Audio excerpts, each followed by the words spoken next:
இன்றே டவுன்லோட் செய்து உங்கள் ஃபேவரட் ஷோக்களை என்ஜாய் பண்ணுங்க.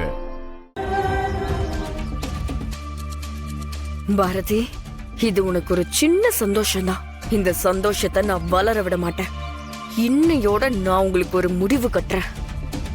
பாவம் புண்ணியம் பாக்குறதுல இனிமே எந்த பிரயோஜனமும் இல்ல. எல்லா நேரத்திலயும் ஏதோ ஒரு விதத்துல உன் கை ஓங்கிடுது. ஆனா இனிமேலும் அத என்னால பார்க்க முடியாது. இன்னையோட ஆட்டம் முடிஞ்சது பாரதி.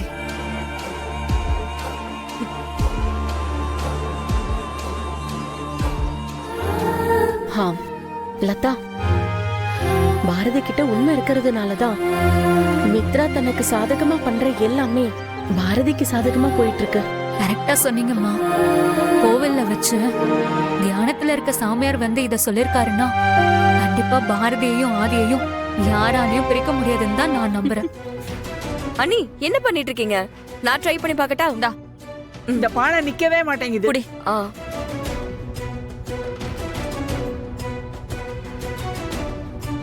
பாட்டி, பாவம் பாட்டி, உதவிதானே கேக்குறாங்க.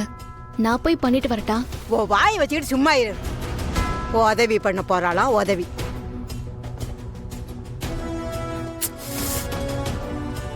இருங்க, நான் வரேன்.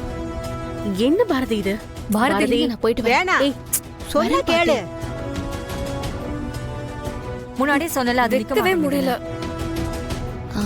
உன்னை யார் இங்க கூப்பிட்டது? அதெல்லாம் நீ ஒண்ணு பண்ண தேவையில்ல. முதல்ல இடத்த காலி பண்ணு. ஏய் மீனா, ஒரு நிமிஷம் பொறுமையா இரு.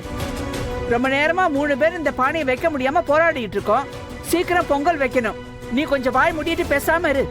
பாரதி, நீ கொஞ்சம் ஹெல்ப் பண்ணுமா?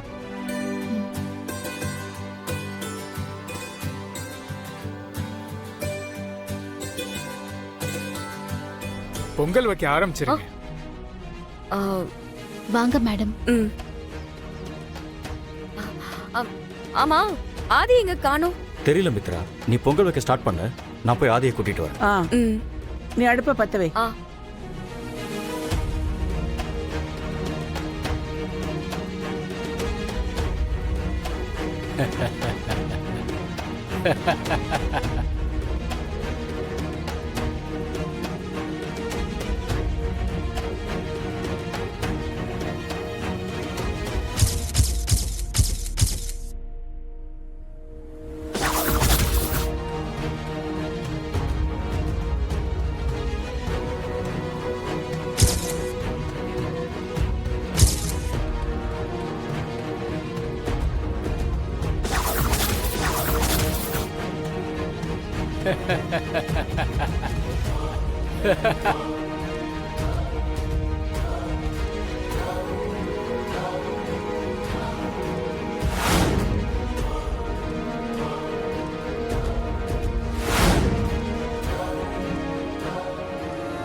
வா வா, இப்படி வா. வாங்க தம்பி, உங்களுக்காக தான் எல்லாரும் காத்துட்டு இருக்கோம். வந்து பக்கத்துல நில்லுங்க. வாங்க ஆதி.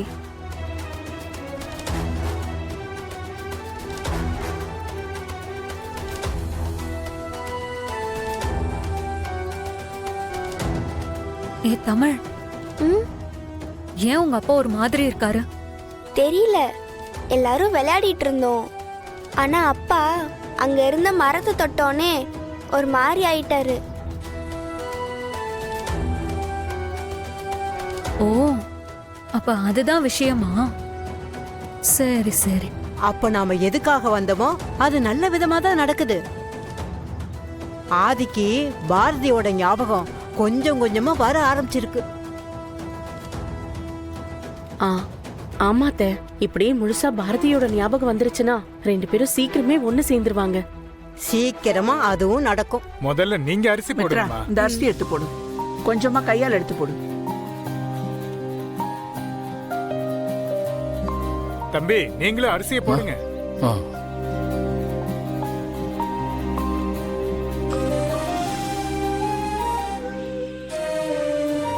இதெல்லாம் பார்க்க பார்க்க எரிச்சலா இருக்குமா?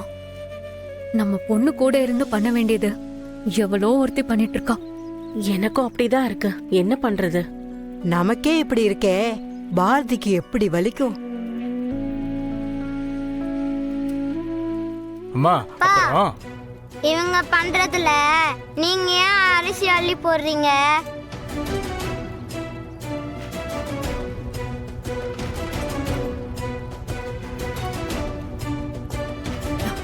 இல்லடா, எல்லாரும் போட்டாங்கல்ல, அதான் அப்பாவும் அரிசி போட்டேன். அம்மா நீ அரிசி போட்டுட்டியா?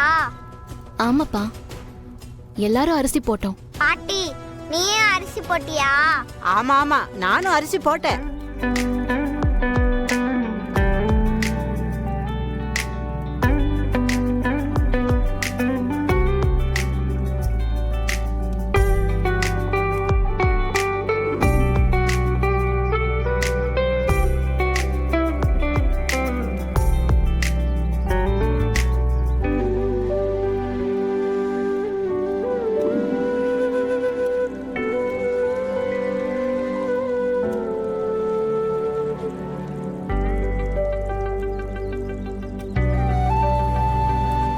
பொதுவா இந்த மாதிரி பரிகாரம் பண்ணும்போது கை சுடாம இருக்கிறதுக்கு பூவை பானை முழுக்க சுத்துவாங்க.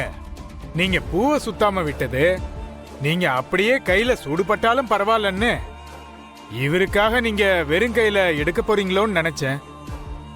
அதனால நானும் சொல்லாம விட்டுட்டேன்.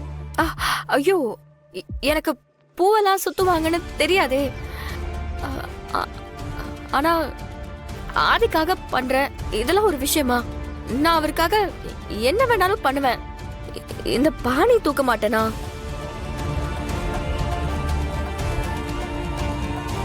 மித்ரா மேடம், வேண்டாம், கையில எடுக்காதீங்க, கையில சூடுபடும். இல்ல பாரதி, பரவாயில்ல, நான் பாத்துக்கிறேன். என் ஆதிக்காக நான் பண்ணுவேன். இந்த பாரு மித்ரா, முட்டாள் மாதிரி பேசாத. பரிகாரம் நல்லபடியா அம்மன் முன்னாடி பொங்கல் பானையை எடுத்துட்டு போய் வைக்கிறதா. தயவு செஞ்சு ஒழுங்கா துணியால பிடிச்சு எடுத்துட்டு வா. இங்க பாத்தியாடி அவளை என்னென்ன சொல்றா பாரு. இந்த பானையை வெறுங்கையால தொட்டா சூட்டுல கை வந்துரும். எல்லாம் சும்மா பில்டப் தான் பாட்டி. ஆதி முன்னாடி சீன் போடுறா. கரெக்டா சொன்ன. பானைய வெறும் கையால எடுக்கட்டும், அப்ப தெரியும் கதை.